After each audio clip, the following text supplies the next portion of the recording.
అండి గత కొన్ని సంవత్సరాలుగా ఈ ద్వారకా తిరుమల పవిత్ర పుణ్యక్షేత్రంలో ఒంగోలు మరియు పొంగనూరు జాతి యొక్క విశిష్టతను తెలియజేసే విధంగా వాటికి అందాల పోటీలు నిర్వహించి పాల పోటీలు కానీ ఇవన్నిటినీ రైతులకి వాటి మీద అవగాహన కల్పించి ఈ జాతిని మరింత అభివృద్ధిలోకి తీసుకొచ్చేదానికి ఇక్కడ ఉన్నటువంటి మిత్రులు చక్రపాణి గారు, వీరారెడ్డి గారు వీళ్ళ ఆధ్వర్యంలో ఈ ఉమ్మడి తెలుగు రాష్ట్రాల్లో జాతీయ స్థాయిలో గతంలో కూడా ఎన్నోసార్లు ఈ ద్వారకా తిరుమలలో జరగడం జరిగింది, ఈ పోటీలు నిర్వహించడం జరిగింది. అలాగే ఇప్పుడు కూడా ఈ సంవత్సరం కూడా ఎంతో ప్రతిష్టాత్మకంగా మన ఎమ్మెల్యే గారి సహకారంతో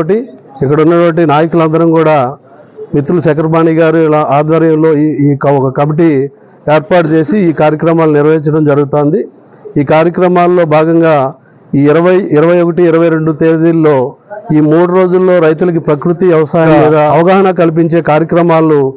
సైంటిస్టులు, శాస్త్రవేత్తలు అందరూ కూడా ఇక్కడికి విచ్చేయడం జరుగుతుంది. రైతులకు అవగాహన కల్పించడానికి రైతులందరూ కూడా ఈ కార్యక్రమాన్ని సద్వినియోగం చేసుకుని ప్రకృతి వ్యవసాయ కార్యక్రమాన్ని ఈ సెమినార్లని ఎమ్మెల్యే గారు ప్రారంభిస్తారు 20వ తారీఖు.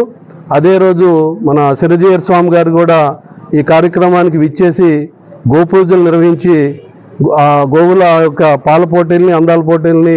ఆయన స్వహస్తాలతో కూడా ప్రారంభించడం జరుగుతోంది. కాబట్టి ఈ 2 తెలుగు రాష్ట్రాల్లో ఉన్నటువంటి రైతులందరూ కూడా ఈ కార్యక్రమాన్ని ఉపయోగించుకుని అందరూ కూడా ఈ కార్యక్రమాన్ని విజయవంతం చేయాలని చెప్పేసి మీ అందరికీ తెలియజేస్తూ